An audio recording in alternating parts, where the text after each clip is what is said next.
Ladies and gentlemen, we do thank you very much for your attention, and now we invite you to sit back, relax, and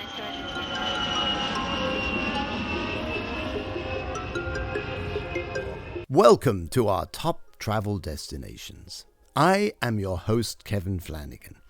I have been editor of the weekly travel news column in the Sunday Independent and the Fine Wine and Food Guide, and I am here to use my decades of experience to help you know exactly where to stay, eat, drink, shop, and explore when visiting the world's top travel destinations.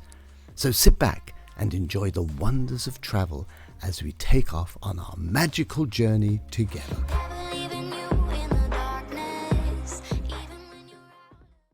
Welcome to Kevin's Top Travel Destinations. My special guest is a favourite of this podcast, Sarah Slattery, the travel expert, the woman who knows more about travel than anybody that I know of, and who is so generous in sharing her knowledge because her website is absolutely one of the most popular on the web, and radio stations and TV channels want her contribution. So we're very lucky to have her today. You're going to give us an express trip. You're going to take us by the hand and give us an express trip around Málaga. So I'm excited. I'm handing myself over to you now. Where are we going to stay in Malaga? Well, firstly, thanks so much for having me back again. But yeah, Malaga, I suppose, it's a place that everybody knows. I tend to talk about it quite a lot and people are always surprised. But I was genuinely surprised too. I think that's what I find so interesting about it. There's probably more flights to Malaga than anywhere for sun holidays. The Costa del Sol is the biggest destination, or one of the biggest from Ireland. We're just so used to flying in, like I have for 30 years, turning right, going to the Costa, Fungirola, Benalmádena, Marbella, along the coast. And for the first time ever last year, I went to Malaga City and I couldn't believe how fabulous it was. I was like, how am I coming to this place for 30 years? I've never actually gone into the city. It's a gorgeous city. It's actually the third oldest city in Western Europe after Lisbon and Cadiz. It's gorgeous just to explore. It's got these fabulous tiled paths all the way through it. And then you've got incredible architecture, huge influence from Phoenicians. There's a Moorish castle. There's an incredible cathedral. There's loads of different influences there. Then you've got these amazing streets that are just buzzing with tapas bars. Everybody's sitting outside socialising. The whole buzz of the city is fabulous. Loved it. Okay, so for you, it was actually a surprise. A big surprise. We went with the Spanish tourist office, actually. They invite us down to celebrate Picasso's anniversary. Picasso was born there. So you'd be a big arty fan now. This would be right up your street now, Kevin. So I was primarily, this is why we were going. It was all about Picasso. And obviously, if you're an art fan, you will love visiting the museum there and where Picasso was born. But this was a specific trip we were doing with the Spanish Tourist Board. So, of course, I was embracing all the culture. I can't say I was a fan of the Pompidou Museum now. That was definitely not my scene. But there's 30 different museums in Malaga. Like, it's incredibly cultural, yeah. I loved the Alcazab, which is this Moorish castle. It's kind of a smaller version of the Alhambra that's in Granada. It's incredible, beautiful spot. The cathedral is absolutely incredible. I love the architecture and I love all that part of it. Yeah, I was really, really blown away. I expected to get nice tapas bars, to get good shopping. It's on the coast, so you can do like boat cruises and all that type of thing. But it was the whole vibe of the city, I think, and how compact and easy it was to walk around that I really, really liked. And of course, it has all these fabulous museums if you're into them too. Would you recommend someone doing this city trip? Would you stay in the old city? Is that possible? Oh, absolutely. I definitely stayed. That's where we stayed. I'd say book a tapas tour. We did a great one with We Love Malaga. There's lots of tapas tours you can do, and definitely stay in the city. There's loads of hotels. We stayed in the boutique hotel Colon. It was very, very reasonable, right in the heart of it. There's a fabulous hotel, the Palacio Silecio, if you have money. Really, really nice. I would recommend that. But another one of the things, I'd say like 2 or 3 nights in Malaga is ideal. And what's great about it is usually you'll get the morning flight out, there'll be evening flights back. So you could actually just do 2 nights but have 3 days. Very accessible. The train from the airport, it's really handy. Just get the train, you're there.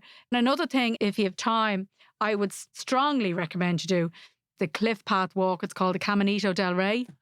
I don't know if you know it, Yeah, but I've heard of it. It's legendary. Oh my God. It was absolutely amazing. Like, couldn't rave about it enough. How it's not on every top bucket list thing in Europe, I don't know. Really, really a surprise for me. It's about an hour from Malaga City on the train. You can book a guided tour or you can just do it yourself. There's a bit involved in getting there. I have a whole post on the website about it that if you were thinking of doing it, I'd suggest you read that. But it's basically this cliff path walk that dates back, God, I'm not sure now how far, but you're literally walking on a kind of a boardwalk that's hanging out over the cliff. It's not a difficult walk. It's about 2.5 hours, but it's so scenic. You've amazing cliffs, gorges, canyons, just amazing. Then you've got this hairy little bridge at the end, but not as bad as, say, the Carrick-a-Reid Road Bridge or anything like that. Obviously, if you're afraid of heights or you are nervous at that kind of thing, it wouldn't be great. But I didn't find it nervous at all. And it's definitely not difficult. It's about 2.5 hours. It's an easy enough walk, bar the kind of few hairy bits where you're hanging off the side. But other than that, but it's amazing. That sounds fantastic. Give us a flavour of the local Malaganese food and drink. Yeah, there's loads and loads. As I said, I definitely would do a tapas tour. There's a great place called Los Gatos, which do incredible tapas and so cheap, like really, really incredible value. One of the best places we ate in is a restaurant called Los Patios de Beatas. So it's a kind of more gourmet style tapas. The food was absolutely incredible, you know, and there's a guy standing there carving the ham on, like, oh, it was just so good. But they do a really good tasting menu. Now, it's not like Michelin star, but it's kind of that sort of style. I think it was like €50 with wine pairing, and it was just amazing. How many courses, roughly? I'd say would it be 4 or 5? Okay, very good. But it was really great value. So I'd say definitely go there. Antonio Banderas was born there, and you can see his house. He owns a restaurant there called El Pimpi. The food was just, compared to some of the others, the food was grand. I wouldn't be raving about it. But the buzz, it's actually cool. There's an outdoor area as well. The indoors is actually nearly cooler. It's kind of really dark, and all the walls are covered with celebrities signing their names who visited, and there's pictures of Antonio Banderas with loads of famous people and everything. It's kind of cool inside. So it's nearly more worth going for the buzz than anything. But again, that's right in the centre. There's so many great places to go in Malaga. If you're on holiday in the Costa del Sol, definitely at least go up for a day, or ideally stay overnight. But definitely visit it and take in the Caminito del Rey as well. Wow, that sounds absolutely amazing. Any particular local drinks that caught your palate? Don't know about that now. No, I'm terrible. I'm an Aperol Spritz girl, which I know is Italian, and red wine. That's pretty much it. The Spanish red wine and the Spanish white wine. Yeah. I drank red wine for most of the time, from thinking back at it now. If you are doing the tapas tour, there is one of the oldest little bars in Malaga. Can't remember how it dates back. They'll probably bring you there.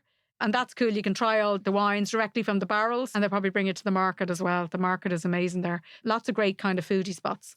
We will put all of these links in the top travel destinations fact sheet, which there'll be a link in this article. Tell us a little bit about the market and any shopping that would be worth bringing stuff back to your destination. Shopping is great there. Everything is so compact. The main shopping street, Larius Gin, it's named after that guy.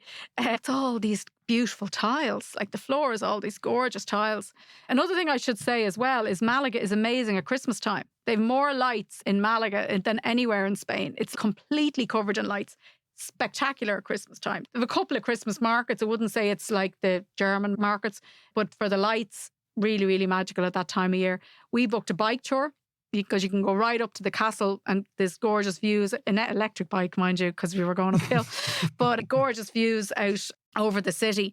But we also then took the bike tour and went the opposite direction to the Torremolinos, isn't the other way. And we found these gorgeous little villages. One I'll never forget, it's called Pedra Galeco. And it's the kind of place you'd like live. You're sort of near the city, but it's real kind of traditional and right on this beach. I can see myself getting a shack there now. That's brilliant, Sarah. That was very interesting that you could go there at Christmas. And Christmas would be a very good time as regards you get great flights and the accommodation would be for nothing. Yeah. And it's different. What sort of temperature and what other times of the year would you recommend visiting for this 2-day, 2-night city break? Yeah, I mean, it depends. You just never know weather anymore. Sure you don't. No, you but don't. I posted a deal on my site, probably in or around, I think it was $199 at the time, but you're for 2 nights flights and a hotel. That's all you're talking about. So it's really good value around that time. So definitely throughout the winter and up into spring. It depends on how long. If you're going purely for the city break, go anytime. If you want to kind of maybe do the Caminito del Rey, maybe have a beach day, obviously try and leave it into April, May or further along. Probably best to avoid it in the heat of July, August, depending on how long you have. If you want to have a beach day, want to do the Caminito, the better weather would obviously be ideal.